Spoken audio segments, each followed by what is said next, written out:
أعوذ بالله من الشيطان الرجيم. بسم الله الرحمن الرحيم. ألم تر إلى الذين بدلوا نعمة الله كفرا وأحلوا قومهم دار البوار جهنم يصلونها وبئس القرار وجعلوا لله أندادا ليضلوا عن سبيله قل تمتعوا فإن مصيركم إلى النار قل لعبادي الذين آمنوا يقيموا الصلاة وينفقوا مما رزقناهم سرا وعلانية من قبل أن يأتي يوم لا بيع فيه ولا خلال الله الذي خلق السماوات والأرض وأنزل من السماء ماء فأخرج به من الثمرات رزقا لكم وسخر لكم الفلك لتجري في البحر بأمره وسخر لكم الأنهار وسخر لكم الشمس والقمر دائبين وسخر لكم الليل والنهار وآتاكم من كل ما سألتموه وإن تعدوا نعمة الله لا تحصوها إن الإنسان لظلوم كفار۔ کیا آپ نے نہیں دیکھا ان لوگوں کو جنہوں نے اللہ کی نعمتوں کو ناشکری سے بدل دیا اور انہوں نے اپنی قوم کو ہلاکت کے گھر یعنی جہنم میں اتار دیا جس میں وہ داخل ہوں گے اور وہ رہنے کی بری جگہ ہے، اور انہوں نے اللہ کے لیے شریک ٹھہرائے تاکہ وہ اللہ کے راستے سے گمراہ کریں۔ آپ ان سے کہہ دو کہ تم کچھ دن کے لیے فائدہ اٹھا لو، یقیناً تم سب کو جہنم کی طرف لوٹ کر جانا ہے۔ آپ ان سے کہہ دیجئے میرے ان ایمان والے بندوں سے جو لوگ ایمان لائے ہیں کہ وہ نماز قائم کریں اور ہم نے انہیں جو کچھ عطا فرمایا ہے اس میں سے خرچ کریں، پوشیدہ طور پر اور علانیہ طور پر بھی، اس دن کے آنے سے پہلے جس دن نہ خرید و فروخت ہوگی اور نہ کوئی دوستی کام آئے گی۔ اللہ وہ ہے جس نے آسمانوں کو اور زمین کو پیدا فرمایا اور آسمان سے اس نے پانی اتارا، پھر اس پانی کے ذریعے سے پھلوں میں سے تمہارے لیے رزق پیدا فرمایا، اور تمہارے لیے کشتیوں کو اس نے مسخر فرما دیا تاکہ وہ سمندر میں اس کے حکم سے چلیں، اور اللہ نے تمہارے لیے نہروں کو بھی تابع بنا دیا ہے، اور اس نے سورج اور چاند کو بھی مسخر فرما رکھا ہے کہ وہ دونوں متحرک ہیں، برابر حرکت میں ہیں، اور اللہ تعالیٰ نے تمہارے لیے رات اور دن کو بھی تابع بنا دیا ہے، اور تم نے اس سے جو کچھ مانگا ہے اس نے ان تمام چیزوں میں سے تم کو عطا کیا ہے۔ اگر تم اللہ کی نعمتوں کو گنو گے تو نہیں گن سکتے۔ یقیناً انسان بڑا ناانصاف ہے اور بڑا ناشکرا ہے۔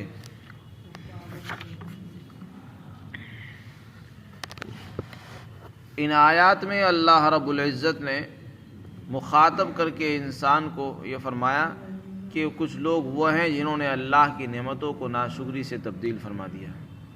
مفسرین نے لکھا ہے کہ اس سے مراد مکہ کے مشرکین ہیں۔ مکہ کے مشرکین کی طرف اشارہ کر کے انسان کو مخاطب کر کے فرماتے اللہ تعالیٰ فرمانا چاہتے ہیں کہ دیکھو کچھ لوگ وہ ہیں جن کو ہم نے بے شمار نعمتیں عطا کی، لیکن انسان ایسا ناشکرا ہے اور ایسا ظالم اور ناانصاف ہے کہ وہ نعمت کو بھی نعمت نہیں سمجھتا، بلکہ وہ اپنے لیے زحمت سمجھتا ہے اور اس کو ناشکری میں تبدیل کر دیتا ہے، تو اللہ تعالیٰ پھر اس کو چھین لیتے ہیں۔ مکہ کے جو مشرک لوگ تھے ان کو اللہ نے بے حساب نعمتوں سے نوازا تھا۔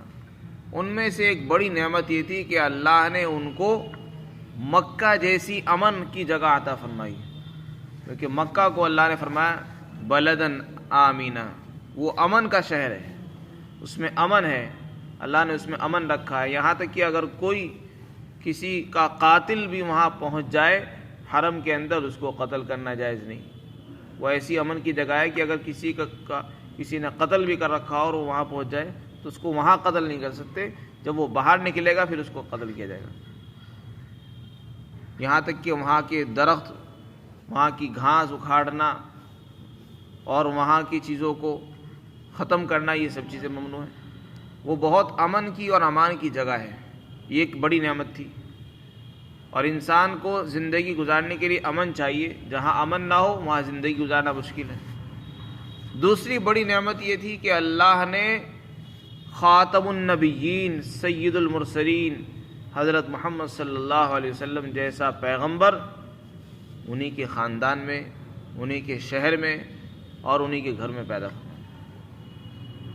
اس سے بڑی اور کیا نعمت ہو سکتی ہے کہ امام الانبیاء ان کے گھر میں پیدا ہو رہے ہوں، ان کے خاندان میں آئے اور انہی کی زبان بولتے ہیں۔ اللہ نے اسی طرح ایک نعمت یہ عطا فرمائی کہ قرآن جو آخری کتاب ہے، آخری دستور ہے، ساری رہتی دنیا تک کے لیے، قیامت تک کے لیے قانون بن کر آیا ہے، وہ بھی انہی کی زبان میں اللہ نے بھیجا۔ چاہتا تو کسی اور زبان میں نازل فرماتے تو قرآن کو، لیکن اللہ نے انہی کی زبان میں۔ نبی بھی انہی کی زبان بولتے ہیں، اور نبی بھی کوئی عام نبی نہیں، سارے نبیوں کے سردار، تمام نبیوں کے امام ہیں، وہ اللہ نے ان کو عطا فرمایا۔ اور اس کے علاوہ اور بے شمار نعمتیں۔ ایک نعمت یہ کہ قرآن میں اللہ نے بیان فرمائی کہ دنیاوی اعتبار سے بھی اللہ نے ان کو بہت سی نعمتوں سے نوازا تھا۔ ایک نعمت یہ ہے کہ دنیا کے ہر قسم کے پھل وہاں کھینچے چلے آتے ہیں، دنیا کی ساری نعمتیں وہاں دستیاب رہتی ہیں، مل جاتی ہیں۔ یجبا الیہ ثمرات کل شیء رزقا من لدنا، اللہ نے ایسی جگہ اس کو بنایا ہے کہ آپ دنیا کے کسی کونے کی چیز ہو وہاں آپ کو ملے گی۔ دنیا کے ہر کونے کی چیزیں، ہر قسم کے پھل، ہر قسم کے سامان، ہر کمپنی کے سامان وہاں آپ کو مل جائیں گے۔ وہ ایسی جگہ، ایسا مرکز اللہ نے بنا رکھا ہے۔ تو دنیاوی اعتبار سے بھی اللہ نے ان کو نعمتوں سے نوازا، اور آخرت کی نعمتوں سے، دینی اعتبار سے بھی اللہ نے نوازا۔ لیکن انہوں نے ان نعمتوں کی قدر نہیں کی، امام الانبیاء کی نبوت کو تسلیم نہیں کیا، ان کی نبوت کا انکار کر دیا، اللہ کی کتاب کو کتاب نہیں سمجھا، اس کا بھی انکار کر بیٹھے۔ اور اللہ نے جو ان کو امن عطا فرمایا اور وہاں ان کو ہر قسم کی سہولیات عطا فرمائی، ان سب نعمتوں کی ناقدری کی، ناشکری کرنے لگے، تو پھر اللہ نے نعمتوں کو بدل دیا، چھین لیا ان سے، وہاں سے اقتدار بھی نکل گیا ان کے ہاتھوں سے، اور ان کو اللہ تعالیٰ نے پھر سزا دی۔ تو اللہ تعالیٰ فرماتے ہیں کہ انسان ایسا ناشکرا ہے کہ یہ جب ناشکری پر اتر آتا ہے، یہ نہیں دیکھتا کہ کس کا فائدہ ہے، کس کا نقصان ہے۔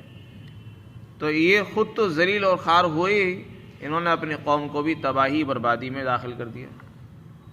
وَأَحَلُّ قَوْمَهُمْ دَارَ الْبَوَارِ، اور انہوں نے اپنی قوم کو بھی جہنم کے گھر میں اتار دیا ہے، خود بھی جہنم میں پہنچ گئے اپنے اعمال کی وجہ سے، اور جو لوگ ان کے پیچھے چل رہے تھے، جنہوں نے حق کا اتباع نہیں کیا، وہ بھی جہنم میں پہنچیں گے۔ جہنم کو دار البوار فرمایا، ہلاکت کی جگہ ہے وہ، جہنم یصلونہا، جس میں وہ داخل ہوں گے، جلیں گے، اور وہ بری جگہ ہے ٹھہرنے کے لیے۔ پھر آگے ان کا ایک عمل بیان کیا کہ ان کو چاہیے تو یہ تھا کہ اللہ کی نعمتوں کی شکر گزاری کرتے، اللہ کو ایک مانتے، انہوں نے اللہ کو ایک ماننے کے ساتھ ساتھ اس کے شریک ٹھہرائے، شرک کیا۔ اگر کوئی ان سے پوچھتا کہ تم اللہ کو مانتے ہو، کہاں کہتے ہیں ہم اللہ کو مانتے ہیں۔ آج کے ہندو، آج کے غیر مسلم، وہ بھی کہتے ہیں کہ ہم اللہ کو ایک مانتے ہیں۔ اللہ کو سب مانتے ہیں اور ایک مانتے ہیں، زبانی اعتبار سے ایک مانتے ہیں، لیکن ساتھ ساتھ میں شرک بھی کرتے ہیں۔ وہی کام مکہ کے مشرکین نے کیا کہ اللہ کو بھی مانتے تھے، اور اللہ کو ماننے کے ساتھ ساتھ دیوی دیوتاؤں کو، بتوں کی پوجا بھی کرتے تھے۔ یہی کام آج کے غیر مسلم بھی کر رہے ہیں کہ وہ اپنے ایشور کو اور خالق کو، مالک کو بھی جانتے ہیں، مانتے ہیں، اور ساتھ ساتھ میں دوسری چیزوں کی بھی پرستش اور عبادت کرتے ہیں۔ تو اسی کا نام تو شرک ہے کہ ہم اللہ کو بھی مانیں اور فلاں کو بھی مانیں۔ ہمیں ماننا ہے تو صرف اللہ ایک ہی کو ماننا ہے، دوسرے کو نہیں ماننا۔ اس کو توحید کہتے ہیں کہ ایک خدا کو ماننا، اللہ ہی کو اپنا رب تسلیم کرنا، یہ توحید ہے۔ اور اللہ کو بھی ماننا اور اس کے ساتھ دوسروں کو بھی مان لینا کہ ہاں جو کام اللہ سے ہو سکتا ہے وہ فلاں سے بھی ہو سکتا ہے، بس یہی شرک ہے۔ اللہ کی ذات میں، اس کی صفات میں سے کسی صفت میں کسی کو قابل سمجھنا، اور یہ سمجھنا کہ اس کو بھی یہ اختیارات حاصل ہیں، اس کو بھی یہ قدرت حاصل ہے، اس کے اندر بھی یہ صلاحیت ہے جو صلاحیت اللہ کے اندر ہے، یہ چیز تسلیم کرنا، اسی کا نام شرک ہے۔ تو ان لوگوں نے شرک اختیار کیا، اللہ کے شریک ٹھہرائے تاکہ خود بھی گمراہ ہوں اور ان کے ذریعے دوسروں کو بھی اللہ کے راستے سے ہٹائیں۔ پھر اللہ تعالیٰ نے اعلان فرمایا اپنے نبی کے ذریعے سے، آپ ان سے کہہ دو کہ تم کچھ دن کے لیے فائدہ اٹھا لو، یعنی جب تک تمہاری موت نہیں آتی، دنیا کی زندگی جب تک تمہارے لیے مقرر ہے، تم اس میں جتنے مزے کرنے ہیں کرتے رہو۔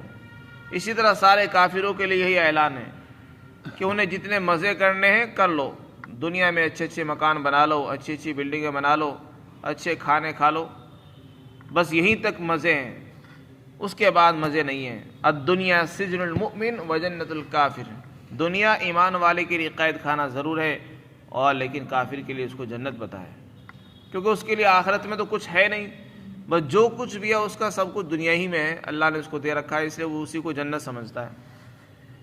تو اللہ فرماتے ہیں کہ بس تھوڑے دن کے لیے فائدہ اٹھا لو، پھر تم سب کو جہنم کی طرف ہی لوٹ کر آنا ہے۔ اگر تم ایمان نہیں لائے، توبہ نہیں کی، تو جہنم ہی تمہارا ٹھکانہ ہوگا، لوٹنے کی جگہ ہوگی۔ پھر آگے دوسری آیت شریفہ میں اللہ تعالیٰ نے ایمان والے بندوں کو خطاب کیا اور اپنے نبی کے ذریعے سے اعلان کروایا کہ اے نبی جی، میرے ایمان والے بندوں سے کہہ دو کہ وہ دو کام کریں، نماز قائم کریں اور اللہ تعالیٰ نے انہیں جو عطا فرمایا ہے اس میں سے خرچ کرتے رہیں۔ جو کچھ بھی اللہ نے انہیں عطا فرمایا، مال دیا ہے تو مال دیں، علم دیا ہے علم خرچ کریں، صلاحیت دی صلاحیت لگائیں، دماغ دیا دماغ لگائیں۔ اللہ نے ان کو جسمانی، روحانی، دینی اور دنیاوی جو صلاحیتیں دی ہیں، مال کے اعتبار سے ہو، وہ صلاحیتیں خرچ کریں، پوشیدہ طور پر بھی، کھلم کھلا طور پر بھی۔ جب مال آدمی چپکے سے خرچ کرتا ہے تو اس سے نفاق کا راستہ ختم ہو جاتا ہے، انسان کے نفس کے لیے ریاکاری کا دروازہ بند ہو جاتا ہے چپکے سے خرچ کرنے سے۔ اور کھلم کھلا خرچ کرنے سے فائدہ یہ ہوتا ہے کہ دوسرے لوگوں کو بھی ترغیب ہو جاتی ہے خرچ کرنے کی۔ کھلم کھلا کوئی نیک کام کرنا، علماء نے لکھا ہے کہ وہ ریاکاری نہیں ہے۔ کسی کے سامنے اگر آپ خرچ کر رہے ہو تو اس کا نام ریاکاری نہیں ہے۔ ریاکاری تو ایک جذبہ ہے، ریاکاری یہ جذبہ ہے کہ میں کوئی کام کروں اور لوگ مجھے دیکھ کر میری تعریف کریں اور میرے معتقد بن جائیں، اس جذبے کا نام ریاکاری ہے، ورنہ کھلم کھلا عمل کرنے کا نام ریاکاری نہیں۔ کوئی آدمی نماز پڑھ رہا ہے تو محض نماز پڑھنا ریاکاری نہیں کہلائے گا، لیکن اگر وہ اس جذبے کو لے کر نماز پڑھے گا کہ لو میں نماز پڑھ رہا ہوں تو جو آنے جانے والے لوگ ہوں وہ دیکھ کر میری تعریف کریں گے کتنا اچھا بندہ ہے، اور میرے معتقد بن جائیں گے، مجھے اپنا بڑا مان لیں گے، بس اسی جذبے کا نام ہے ریاکاری۔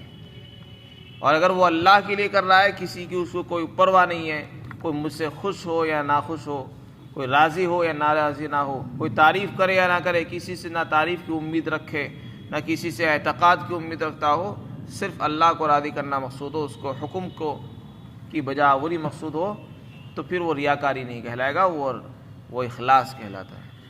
جو کام اللہ کے لیے کیا جائے اس میں کوئی دوسرا مقصد، کوئی دوسری نیت شامل نہ ہو، وہ اخلاص ہے۔ اور اگر اس میں نیت میں گڑبڑ ہو گئی کہ لوگ خوش ہوں، تعریف کریں، تو وہ ریاکاری ہے۔ اللہ تعالیٰ نے یہاں اپنے حبیب کے ذریعے سے اعلان فرمایا کہ میرے ایمان والے بندوں سے کہہ دو کہ نماز قائم کریں۔ دوسرا اعلان یہ فرمایا کہ ان کو کہہ دو کہ وہ ہم نے انہیں جو کچھ دیا ہے اس میں سے خرچ کریں، کھلم کھلا بھی خرچ کریں، چپکے چپکے بھی خرچ کریں، جیسا موقع ہو ویسا خرچ کریں۔ چھپ کر ہی خرچ کرنا ضروری نہیں، جیسا موقع ہو ویسے خرچ کرتے رہیں، اور یہ سب کام اس دن کے آنے سے پہلے پہلے کر لیں جس دن نہ خرید و فروخت کام آئے گی اور نہ ہی کوئی دوستی کام آئے گی۔ اس سے مراد ہے قیامت کا دن۔ جب قیامت کا دن ہوگا اس دن کوئی خرید اور فروخت نہیں ہوگی، یعنی ایسا نہیں ہوگا کہ آپ پیسے دے کر عذاب سے چھٹکارا پالیں، پیسے دے کر جنت میں چلے جائیں۔ جیسے دنیا میں انسان پیسے دے کر ہر چیز کر لیتا ہے، پیسہ دیکھ تماشا دیکھ، دنیا میں انسان پیسوں سے کھیلتا ہے، وہاں ایسا نہیں ہوگا۔ یہاں انسان مکان خرید لیتا ہے پیسے سے، اور سامان خریدتا ہے اور چیزیں خرید لیتا ہے۔ جنت میں، آخرت میں جب قیامت قائم ہوگی، وہاں خرید اور فروخت کا معاملہ ہوگا ہی نہیں۔ پیسے دے کر نہ کوئی چیز خریدی جا سکے گی، نہ انسان عذاب سے اور پکڑ سے بچ سکے گا، کیونکہ وہاں یہ چیزیں کام نہیں آئے گی، نہ کسی کی سفارش کام آئے گی۔ اسی طرح دوستی بھی کام نہیں آئے گی۔ دنیا میں انسان کسی مصیبت میں پھنس جائے تو اپنے دوست کو بلا کر اس چھٹکارا حاصل کر لیتا ہے، دوست کی مدد لے لیتا ہے، اپنے دوست کا تعاون حاصل کرتا ہے۔ آخرت میں ایسا کچھ نہیں ہوگا، اگر کسی کی پکڑ ہو گئی تو بس وہ خود ہی پھنسے گا، اسے کوئی چھڑا نہیں سکتا۔ اس کی دوستی جو دنیا میں تھی وہ کام نہیں آئے گی، کوئی دوست بھی چھڑانا چاہے گا نہیں چھڑا سکتا اس کو۔ اسی لیے قرآن کریم میں ایک دوسری جگہ فرمایا اللہ تعالیٰ نے، دنیا میں آج جتنے دوست ہیں وہ سب قیامت کے دن دوسرے کے دشمن ہوں گے۔ آج جتنی دوستیاں ہیں اور جس دوستیوں پر ہم ناز کرتے ہیں وہ سب ایک دوسرے کے دشمن ہوں گے، سوائے متقی لوگوں کے، یعنی جن کی دوستی تقوی کی بنیاد پر ہوگی، اللہ سے ڈرنے کی بنیاد پر ہوگی، وہ ان کی دوستی تو کام آئے گی، ورنہ کسی اور کی دوستی کام نہیں آئے گی۔ اس دن ایک دوسرے کے دشمن ہوں گے، بلکہ وہ کہیں گے کہ تم نے ہمیں دوستی تو برقرار رکھی لیکن صحیح راستہ نہیں بتایا، ہمیں ایمان کی طرف راستہ نہیں بتایا، اور تم خود بھی بھٹکتے رہے اور یہاں بھی بھٹکتے رہے۔ تو اللہ تعالیٰ فرماتے ہیں اس دن آنے سے پہلے، جس دن نہ کوئی خرید اور فروخت ہوگی، نہ دوستی کام آئے گی، اس دن آنے سے پہلے نماز قائم کر لو اور مال خرچ کرو۔ آج ہمارے پاس مال موجود ہے، اس کو آدمی اپنے آخرت سنوارنے کے لیے، ذخیرہ بنانے کے لیے خرچ کرتا رہے۔ مرنے کے بعد کوئی خرچ کرے نہ کرے اس کی گارنٹی نہیں۔ جو کچھ کرنا ہے اپنے ہاتھوں سے کر لے، یہ موقع ہے، اور جس دن آنکھ بند ہو جائے گی پھر وہ مال ہمارا نہیں رہے گا، وہ مال دوسروں کا ہو جائے گا۔ ان کی مرضی ہے وہ خرچ کریں، ان کی مرضی نہ کریں، آپ کسی کو کہہ نہیں سکتے۔ اب آپ کے پاس ہے اور آپ اپنے ہوتے ہوئے نہیں کر رہے ہیں تو کوئی دوسرا کیسے کرے گا؟ تو اس لیے اپنی آخرت کو بنانے کے لیے انسان کو تیاری رکھنی چاہیے کہ میرے مرنے کے بعد جو مجھے کام آئے گا، اپنے ایصال ثواب کے لیے، صدقہ جاریہ کے لیے ایسے اعمال کرتا رہے جو میرے مرنے کے بعد بھی مجھے ثواب پہنچتا رہے۔ حدیث پاک کے اندر ایسے بہت سے عمل بتائے گئے ہیں کہ اگر آدمی وہ عمل کر لیتا ہے تو انسان دنیا سے چلا جاتا ہے، لیکن ان کا ثواب اس کو مرنے کے بعد بھی پہنچتا رہتا ہے۔ جیسے مسجد بنا دی ہے، کوئی ایسا کام کر دیا جس سے لوگ فائدہ اٹھا رہے ہیں، کوئی درسگاہ بنا دی جس میں لوگ بچے پڑھ رہے ہیں، قرآن شریف حاصل کر رہے ہیں، سبق پڑھ رہے ہیں، کوئی نل لگا دیا ہے، سمر سیول لگا دیا ہے، نہر کھدا دی، مسافر خانے بنا دیے ہیں، لوگوں کے فائدے کے لیے کوئی کام ایسے کر دیے ہیں کہ لوگ ان سے فائدہ اٹھا رہے ہیں رفاہی کاموں میں۔ اسی طرح کوئی بچہ ہے پڑھنا چاہتا ہے، اس کو پڑھنے کے لیے اس کا خرچ دے دیا، اس کے لیے ضروریات کا انتظام کر دیا، کسی کو عالم بنا دیا، کسی کو حافظ بنا دیا، یا ان کا تعاون کیا۔ تو یہ سب کام ہے جو بعد میں چل کر کام آتے ہیں۔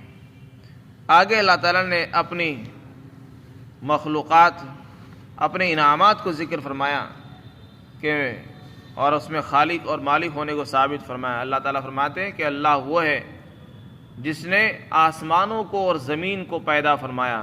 یہ وہ ساری مخلوقات ہیں جو سب کی نگاہوں کے سامنے ہیں، سب ان کو دیکھتے ہیں اور ان سے فائدہ اٹھاتے ہیں، اور ان سب کو دیکھ کر پھر بھی لوگ اللہ کو ایک نہ مانیں تو یہ ان کی سب سے بڑی ناشکری ہے، ناقدری ہے۔